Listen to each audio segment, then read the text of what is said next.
Welcome back to Sledgehammer Horror, guys. I am Ken Sledge, and let's talk horror. Now, today I am so stoked because I am joined by the beautiful Jess Adams. Jess, how you doing today? Hey, I'm so excited to be here. I'm so excited to talk horror with you. I'm That good. makes me so happy. Before we get into the reason why you are here, Jess, I want to talk about you a little bit. Jess is an actress and a scream queen, best known for Community on NBC, The Wicked, but then more recently she's done Girls Night In and The Grode Show. Am I saying that right? hmm Okay. And then the upcoming Quarantine, which I'm very, very excited about. But outside of film, she spends a lot of time posting on TikTok, as well as she is known, I love this, for going viral online for getting hit in the face with a drone during a photo shoot. Now, let's talk one step at a time. Community and The Wicked, what was it like being a part of these, awesome, awesome shows? Well, so Community, iconic show. The whole cast is Community is a series and Wicked is a film, right? yes. Yes, that's why I wanted to make sure that we were on the same page. I'm sorry, I didn't mean to say shows when I said that. I meant part of That's the okay. yeah. So I mean, the Community, obviously on NBC, it's an amazing show that has a huge following. What was it like to be a part of that first? I couldn't believe it. I watched the show. So I came in on the second season. So I had already had a chance to watch it to kind of understand the tone of the show, which is such a treat for an actor. Usually Sure. like when you're just starting out, you either get the tone or you don't. So if you already have the show to watch, you can kind of, see if you're a fit. And the cast is so iconic. I got to meet so many incredible actors. Some that I've still kept in touch with, and it was an amazing experience. It's probably the project that I get sent the most, like especially from childhood friends or people in the world. The Wicked was my first like big scream queen project, and that's the film we were talking before before we started this interview about. I was doing a film in Michigan and I had to live there while filming and that was The Wicked. So it Yeah. really like film's so different than TV because film, you're living there, you're immersed in it for a long period of time, uh versus a show, even though a show has more longevity, it's a little different. But Mhm. it was such a cool experience and it really like gave me the the love for being a scream queen. Right. And what I love about this is you can go from something like the Community to something like the Wicked, which are really on completely opposite ends of the spectrum, and still have this big love and big appreciation for it. And like you were talking before, I was able to have a little bit of a conversation with you before we actually started rolling and make a really nice connection. And when you have somebody like yourself that is doing all these different projects and rolling all these different dices and rolling snake eyes most of the time, it's really amazing to see how down to earth and kind you are and how willing you are to be able to hang out with some podcaster even for an hour before they start filming and just talk about your life and my life and the connections that we've made. And it's really nice to meet down to earth people that are so versed and love of horror that they're willing to just hang out and talk and get to know each other. And it really means a lot to me to show that there are people out there that it doesn't matter if they've been in the game for 20 years or 2 weeks, they have a love, but they still remember what it's like and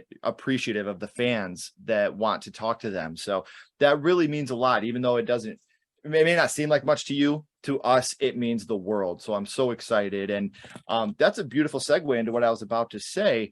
We talked about you posting on TikTok, and me and you were able to connect through Instagram. And the good thing is, guys, you don't have to go far to look for those because they are right down here in the description. So make sure you are giving her a follow on TikTok. Make sure you are following her on all her social media so you can stay up to date on the things that she has coming up in the future and the things that she's working on now. But in order to work on things now, apparently you have to get hit in the face with a drone. Can we please hear this story? It is the craziest thing that's ever happened to me. So I mean, not to get like too spiritual, but I was at a point in my life where it kind of goes back to what you were saying right before this, where, I love chatting with and meeting people like you and chatting with people about what I do because I love it. And I always tell people when they want to get into acting or whatever it is, the second it stops becoming fun and you don't love it, like, it's not like, what are you doing? You know, it's a hard career. And, you know, we all are here because we enjoy it and we love it. So I was at a Mhm. point in my life where I don't know, I was feeling kind of lost. I didn't know what direction I was going in. And I was like, maybe I'm so dramatic, obviously, actor. And I was like, maybe I'll quit everything and I'll stop being an actor. And I was modeling too at the time. And so I had like had this big like stomping my feet. And then a friend had asked me, hey, will you shoot for this clothing line at the beach? And it's like really chill t-shirts. I'm like, it's a friend, like it looks cool. Yeah, I'll do it. Right. So, you know, I go to the beach and we're doing this photo shoot and I'm like having fun. I'm like, I love this. And we're shooting and he goes, oh, well, you know, have you ever shot with a drone? And I was like, you know what? I don't think I have. And he's like, well, I have a drone. It's going to get these beautiful shots of the beach, like 360. And I was like, let's do it. You know, I'm game. And so we're shooting with the drone and I was like really excited. I was like, wow, I'm gonna love this footage, whatever. So the drone was looking at me straight on, and the person directing was like, oh, the shot's so good, it's so good. And I think it caused the operator to panic. And he had accidentally like hit the button, and there was like a lot of wind going on as well. And the drone flew straight into my face. And I am so lucky because it was a DJI Inspire. So they're big, they have blades. And because it hit me strong, the blades missed my face and they got Oh, caught in thank my hair. God. Thank God. I would have, you know, it could have really ended everything for me and been a horrible, horrible tragedy. And instead, I got out of it with like a little cut on my forehead and a big shiner. And I had, you know, after it happened, I was like in shock. And I remember yelling, I was like, how's my face? Because like my face was just like on fire and I didn't know what was going on. Um, and everyone was panicking. And I remember going to UCLA after, and I went to the ER to make sure, you know, my nose wasn't broken or anything. And I told the doctors, I was like, I don't know how to tell you what just happened to me. Let me show you. Because someone had caught the perfect moment of when it had happened. And all of a sudden there's 20 nurses and doctors in my room watching the video. And I they're can like, just picture, no, I can just picture them like, Nathan, Nathan, come here for a second. You got to see this shit. literally the receptionist, all the nurses, everyone was crowding and like, you know, and it was okay because I was okay, you know, I wasn't hurt or Right. anything. And so because I wasn't hurt, I have a very strange sense of humor. Me. But I put it up my Instagram because I was like, this is crazy, it's hilarious. And then I got a DM from TMZ. And so that's what started it going viral. Well, what I love about the story too is you could take something that's scary. I mean, it really is scary. It could have been a lot worse, obviously, but you could take it and, you know, you could smile, you can laugh about it. Because luckily, like you said, you didn't get hurt. Everybody was okay. I'm sure the guy that was driving the drone feels this big about it, you know. So the fact that you were okay and everything, the goods are still good, you know, it's a great story for you to be able to tell now. So I'm glad that you were able to share it here too, so people can, you know, hear the story, because a 1 in a million chance, one of it happening, and two, that you were blessed enough to where it was placed so perfectly that you didn't have any permanent damage. It's crazy. So I actually helped, a lot came from that happening to me, which it threw me right. That was what was so funny is I was like, I'm never doing entertainment again. And it threw me right in. I got auditions from it. I got interviews. I worked with BuzzFeed. It was just so crazy. All this stuff that just started happening from this freak accident. But I actually did help change drone laws because it was also the timing of when it happened was when anyone could just fly these big drones without the Oh. education. So, you know, sorry, not sorry. I made it harder for everybody. Well, like you said, it's one of those things where when a tragedy like that happens, you need to make sure that it doesn't happen again. Because like you said, Hmm. I mean, I'm not trying to be dramatic here either, but you could have had an eyeball taken out. if those blades could have caught you the 100%. right way, like 100%. it could have really, really challenged your life. I'm not going to say handicapped you because I fucking hate that word, but it really could have challenged you for the rest of your life in doing things that you love to do. So, like you said, sorry, not sorry. If I can stop this from happening to one other person and make sure that it doesn't get to that way with another person, good for you. That's a good thing. That's not a bad thing. Education is always a good thing. So, man, um, as much as I would love to continue to talk about the drone strike on your beautiful face, I got to move on here now, Jess, and talk about what got you started in the horror genre. So we know what you got going on in the future, and we know what you're doing right now, and you guys can really stay up to date with that by clicking these links in the description below. But for now, Jess, I do want to go back to the past and talk about what got you started in the horror genre. And in this case, your first horror movie. And Jess, your first horror movies were? So when you would ask me that, what were your first horror films, your first like memorable horror, memories? Immediately, Pet Cemetery and Gremlins were the first two. I have vivid memories. I think as young as like, I must have been like, I definitely shouldn't have been watching these. I think I was like 7 or like I was young. Right. Um, And it's amazing because, like, look, I agree. I will always die on the hill that our little buddy Gizmo, this is, that's definitely a horror movie. And obviously, I'm a huge Pet Cemetery fan. Everybody that knows me knows this movie is super, super important to me. I think with cinematography, it has one of my favorite scenes of all time. But while they are both horror movies, they're on opposite ends of the horror spectrum for what they do. So, do you remember who you were with the first time you would watch these? Yes, I do. So I have an older sister who is also a horror lover, and I really have her to thank. And she's, my number one fan when it comes to doing horror films. But she was the one. So we used to go, obviously, back in the day to the video store, and I remember just, yes, right. And I remember just being so fascinated and enamored when I would sneak down the horror aisle and see these.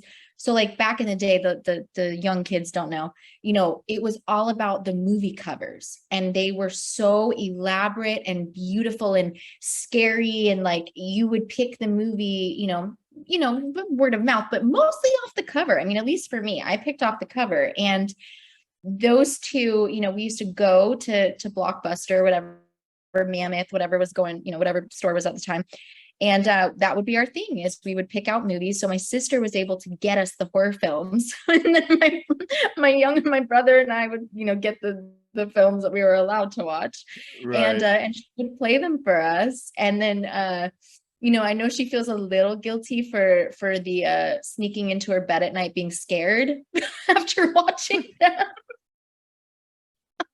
Oh, what's your sister's name?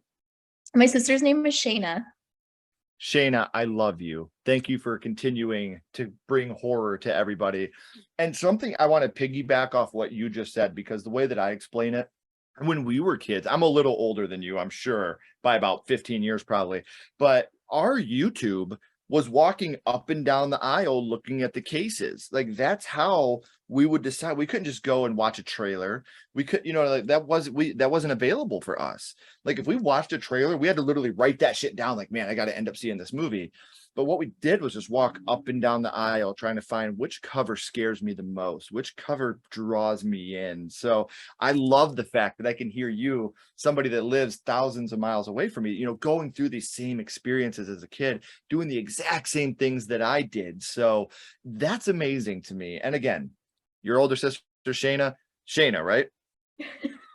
Yes. You're amazing. If you ever watch this, Shayna, you are amazing. Keep I'm the gonna faith, send girl. this I to love her. you.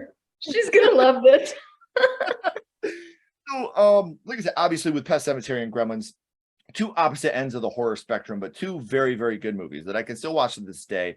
We watch Gremlins every year at Christmas time because, yes, it is a Christmas movie. And, Pet Cemetery is a movie we watch probably once a quarter. I adore this movie. But which scene would you say from, let's start with Gremlins. Which scene would you say from Gremlins affected you the most? I mean, it had to be, it's weird. So I have 4 dogs, right? And they're all Chihuahuas.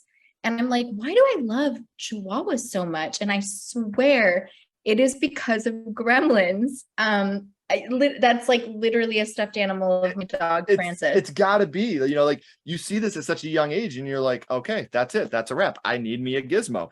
And all we need is for your dogs to do that. I'm like, don't let them hear you. They're gonna start going crazy. Is that Gizmo? Is that Gizmo? Where's Gizmo? Everyone was so mad at me on social media. So I don't, y'all will see my dog if you go look at my Instagram, but they were so mad at me that I didn't name him Gizmo. And you know, they were so mad at me, but I named him after someone that had passed away. That was, you know, his name is Francis. And so I needed to give him that name. But you know, it was like people were like so angry at me.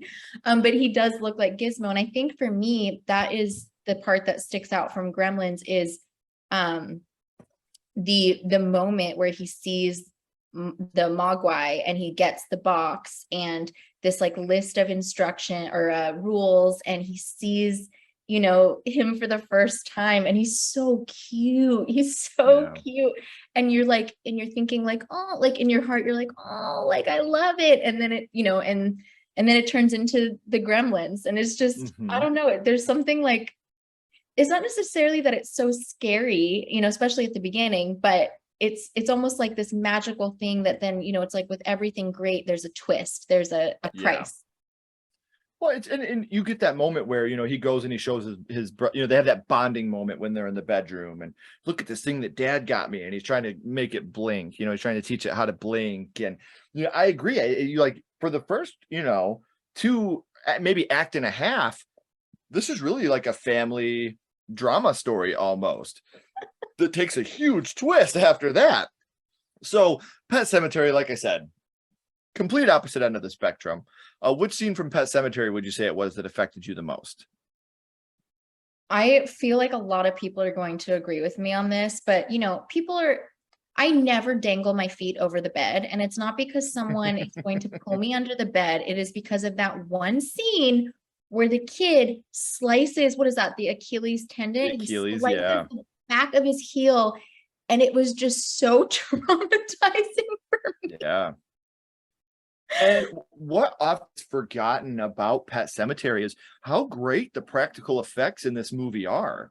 I mean, because that looks good when he cuts the heel and then he goes up and starts biting the neck. Like the practical effects in this movie are really good. And it's done by, you know, that whole scene is carried by a 5-year-old kid. It's crazy. You know, yeah. And, you know, like one of the cutest kids of all time is in there and he's just absolutely destroying this role. And that's a whole nother thing. And I always like it when I talk about Pet Cemetery, it's kind of like when I talk about The Exorcist. Watching these movies as a young boy, they scared me because I'm watching a peer do these terrible, scary things, and this could be me. Now I'm an old man and I see my kids and when I watch these movies, and I feel a whole different level of fear when I watch movies like this. You know, and like you have the scene of Gage running after the kite and Lewis just running, trying so hard to catch him, and then he trips and falls, and you know what's going to happen. And you see this little boy get hit by the semi. And I live next to a highway. I have a 2-year-old, I have a 10-year-old, I have a 14-year-old, and these things are, whenever we're out playing outside, the first thing I think of is Pet Cemetery, and I'm like, yeah, let's go to the backyard. It's a little prettier back there. So I totally get how these movies, especially as a young lady watching these movies, I can understand how, you know, Gremlins can totally capture your heart because you have this beautiful, you know, my daughter, she's not a huge horror fan, but she loves Gremlins. I actually stole her gizmo to do this, but you know, like as a young lady, she loves it because it's the beautiful creature. It's so cute and cuddly, and I want one. And then Pet Cemetery is quite the opposite. It's the, you know, scary, terrifying, and it leaves you with so many questions. Like, what if I buried someone alive in the Pet Cemetery? Would they still come back evil? I don't know. So, I do want to bounce. It pulls on the heartstrings too a lot, because it's like when you've lost someone, whether it be a pet or God forbid, a child or a family member. I think that also is what kind of haunts you, especially as a kid, because you don't necessarily understand death yet. Right. or loss. And so I think that's also what kind of haunted me about that movie, is like loving someone so much that you want them to come back, and knowing that like that is not how the laws of life and death or the world work. And that, even though these people that you love are coming back, it's not them. And I think it Right. like makes me think about loss in a it's like a heartbreaking. I think that's also a part of it too. Especially when you lose someone in such a tragic way. Like that's something that you can't stomach it when you've lost Mhm. someone in such a tragic way, and it's dark, to think about these things. It's dark and it's sad. So let's get happy. So we talk right now. All the rage in Hollywood is remakes, requels, prequels, sequels. That's kind of what it is right now. Pet Cemetery, we've had a remake. Did you watch the Pet Cemetery remake? And if so, what were your opinions on it? I did not watch it. I didn't watch it. It's really conflicting for me, remakes, the topic of remakes, because as an actor, I would love to be in the remakes. I would love, whereas, I wouldn't have had a chance to be in the original, Sure. obviously back in the day, to have the chance and the pressure to really honor an original would be very, incredible as an actress. But I also am, it's like, when you go to like a really good restaurant, or you see an old friend, and it's like you leave it just so good. And Mhm. it's like you don't want to go back and then like have like a not good meal, or like a weird moment with the friend. It's like you just want to Sure. leave it good. It's kind of how I felt about that. And I did read the book Pet Cemetery. 1,000 out of 10, incredible. I Mhm. love when you can read the book and watch the film, and both are very good. Right. It's rare. And see, with remakes, I'm conflicted as well. I'm not anti-remake by any stretch of the imagination. I think remakes can be brilliant. I think Evil Dead 2013, Child's Play 2019, I think these are movies that Yes. are super amazing. Now, even bad remakes, in my opinion, can bring good to them. And the reason why I say that is, let's look at, it's not a remake, but it's a requel. Let's look at Halloween 2018. When Halloween 2018 came out, I want to say 31, but it's between 31 and 37%.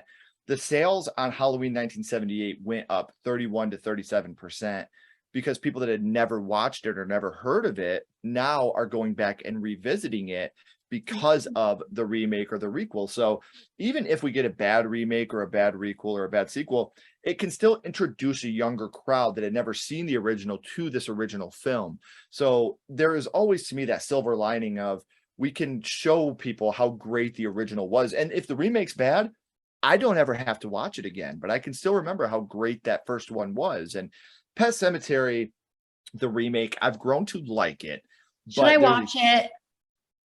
yes, you should. Okay, But I will. there is, my thing is, no matter what, even if it's a dog shit film to me, like The Exorcist 2, the worst film ever made, if somebody's out there creating art, good for them. I hope that there's an True. audience for it. I hope that somebody out there likes it. I would never ever wish for any artist to go unnoticed, or an artist to have people hating every, that's just not in my integrity. That's not who I am.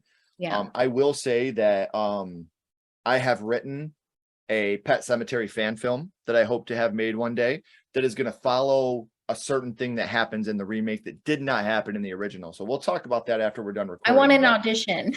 yeah, oh God, that would be great.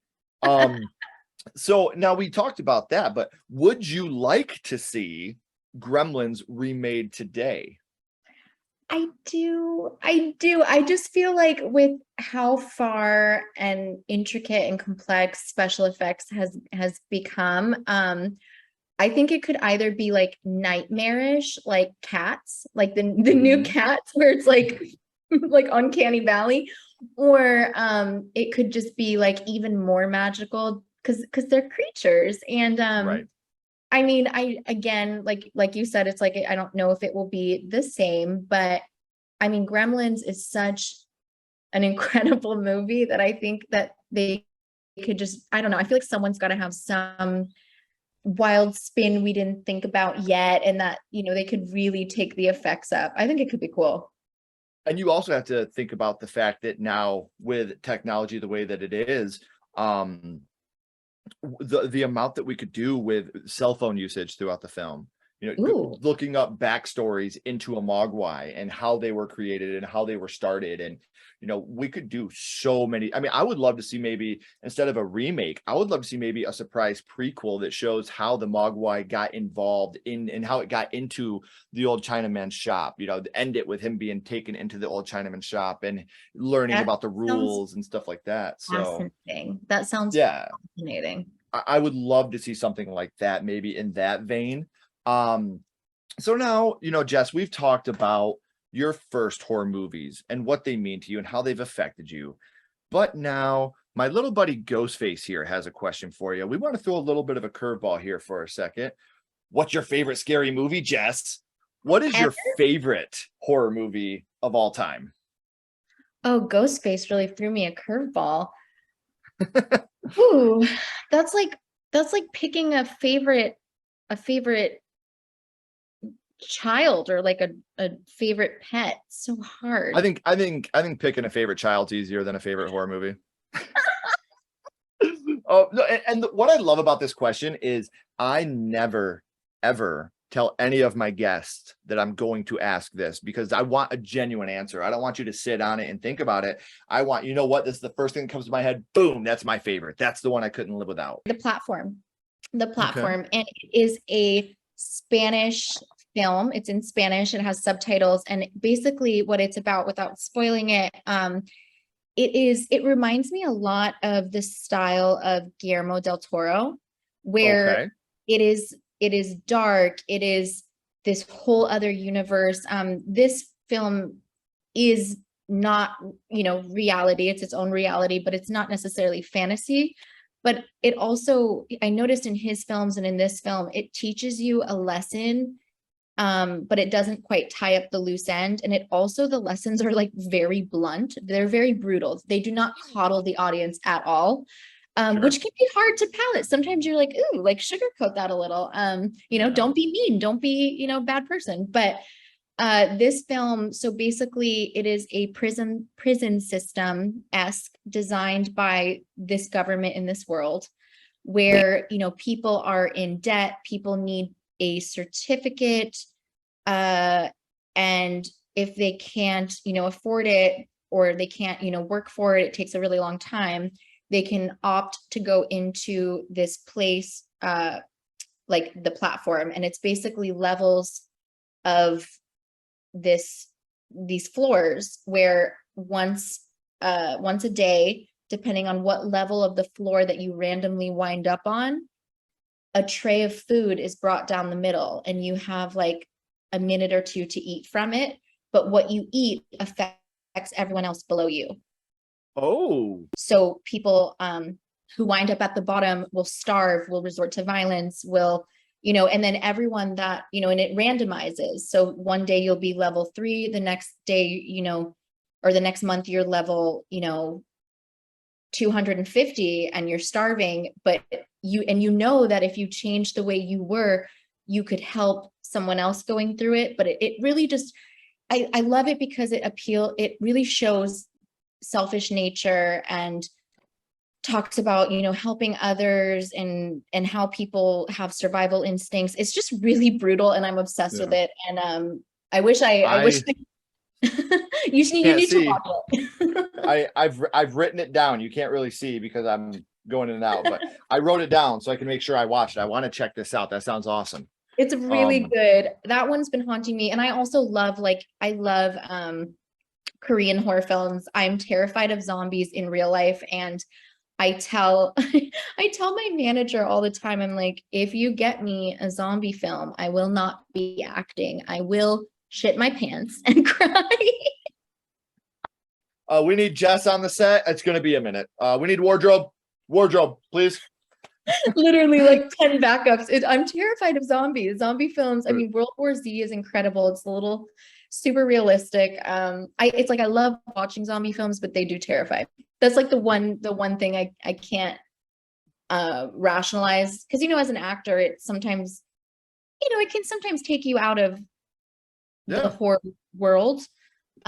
which sucks. And, and it takes like it's like, peeking behind the curtain in a way. Sure. And when I watch a film that, I can't figure out like, oh, there's probably a lighting guy behind, this corner, and, this is made out of cornstarch and syrup, like if I'm not Sure. thinking about that, it's probably it's a good film. Right. Well, and what I love about it is that's a very unique answer for one. And for two, you do the same things as me, because when you're watching a movie, people that are making movies, they're magicians, and Tom Savini said it best. I was just talking about this on another podcast, but a director, director of photography and stuff, that they're all about misdirection. Look over here while we pull the flowers out over here. That's what they're doing. And when you're watching a film, to be going through and looking for those moments, it's fun. That's why I'll never stop owning physical media. And one, it's because I want to support my friends and the people that I admire, but two, I don't get behind the scenes and commentary and things like that when I'm streaming a film. If I watch a film and I'm streaming it, the number one, and people on this podcast have heard me talk about this movie so many times, but I'm sorry, it's so good. And it's called The Dark and the Wicked. It's a Shudder original. And I literally went out and bought it. And it was like 3 PM, and I was like, hey babe, we can open the blinds a little bit more if you're scared. I'm not, but if you are, we can open the blinds a little bit. Like, I thought I was desensitized to horror movies, and The Dark and the Wicked showed me that I can still very much get scared. It's a very good film. I cannot recommend it enough. But Jess, I want to thank you so much for taking time out of your day to spend with me. Before I let you go, though, Such a pleasure. we're going to go back to Gremlins. We're going to go back to Pet Sematary. And what we're going to do here is we're going to rank these movies on a skull count. Now, here's the rub. We're not judging them on acting, production, score, direction, nothing like that. What we're doing here is strictly judging these movies on how much they affected you on first viewing. So 0 skulls being not effective, 5 being extremely effective, and you can use half and quarter skulls anywhere in the middle. First off, let's start with Pet Sematary. What would your ranking of Pet Sematary be? Like affected, like scared? Like scared you, stuck with you, molded you, created the person that you are today.